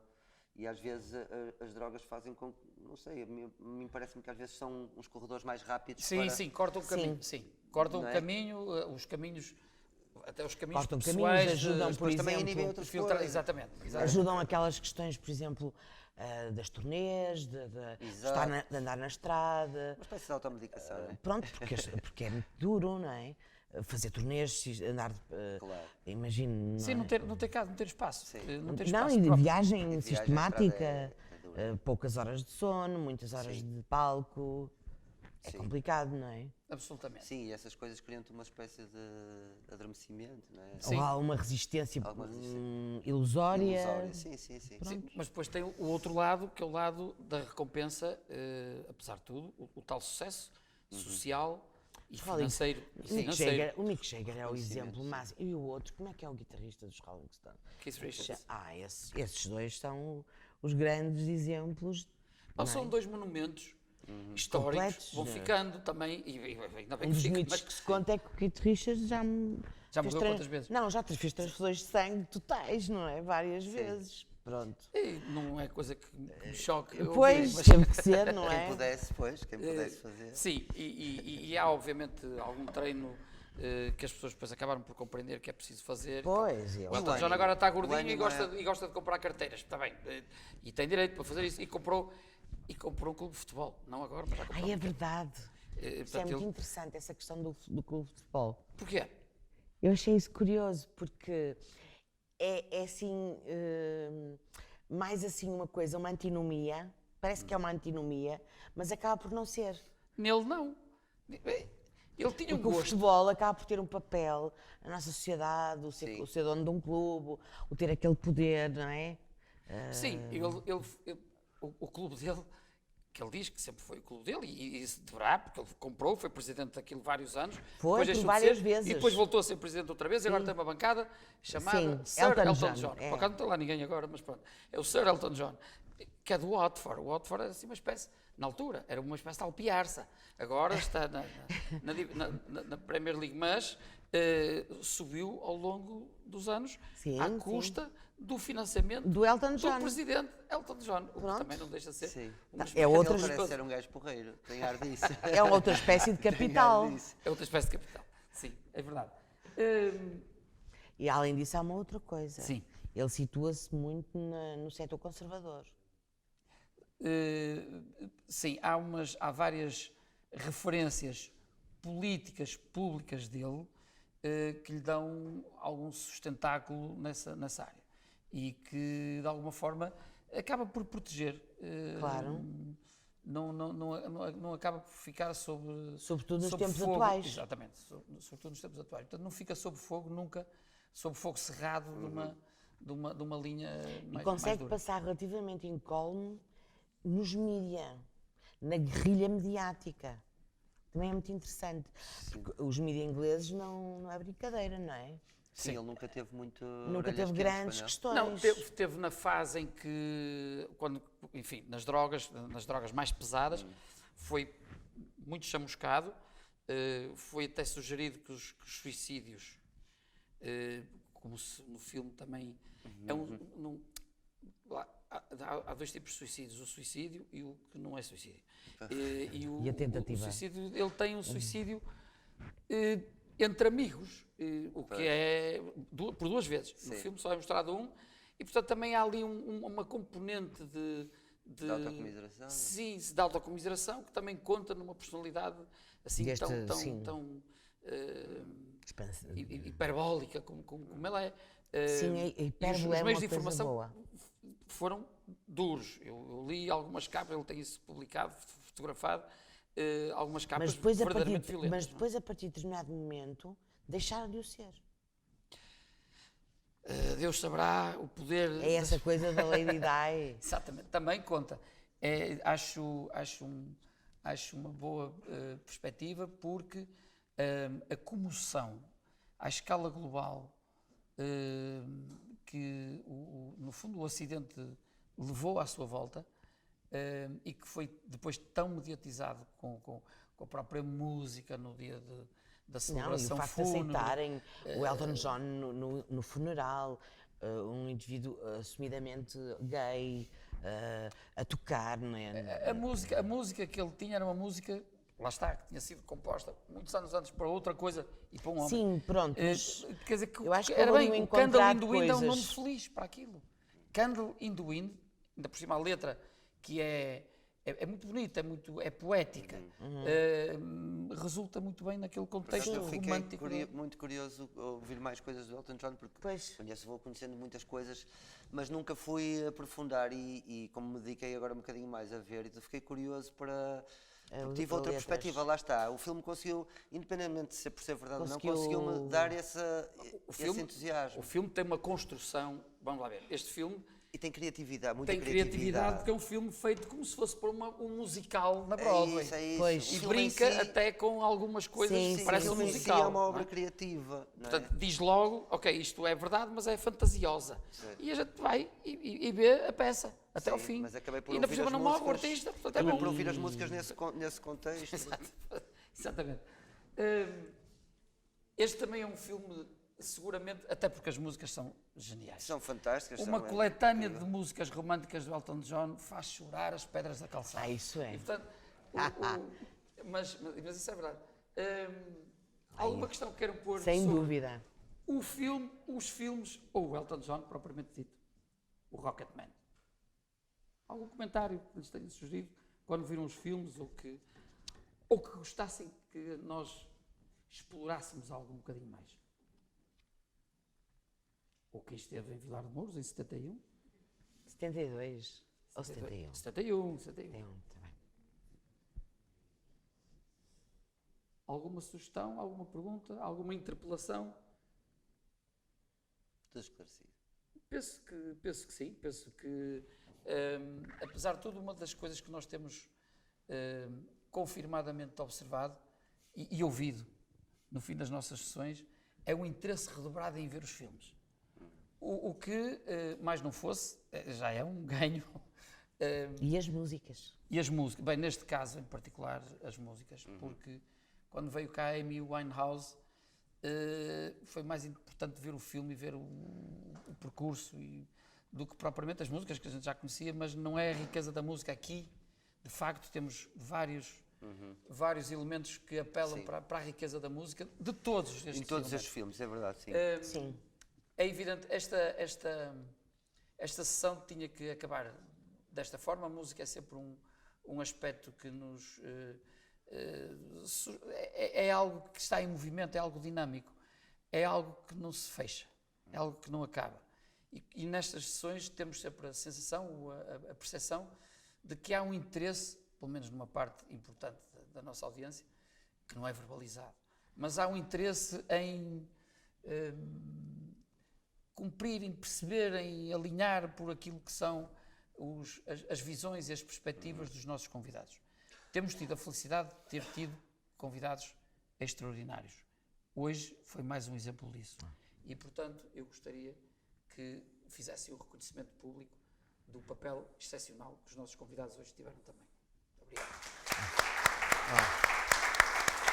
Obrigado. Obrigada. Obrigado. Tá bom, tchim. Com água. Isto é que é punk. Isto é que é punk. E, portanto, se Deus quiser, até o próximo ano, com outras iniciativas e com outras ideias e outros convidados, já sabemos, e outros filmes. Certo. Obrigado. Obrigado também.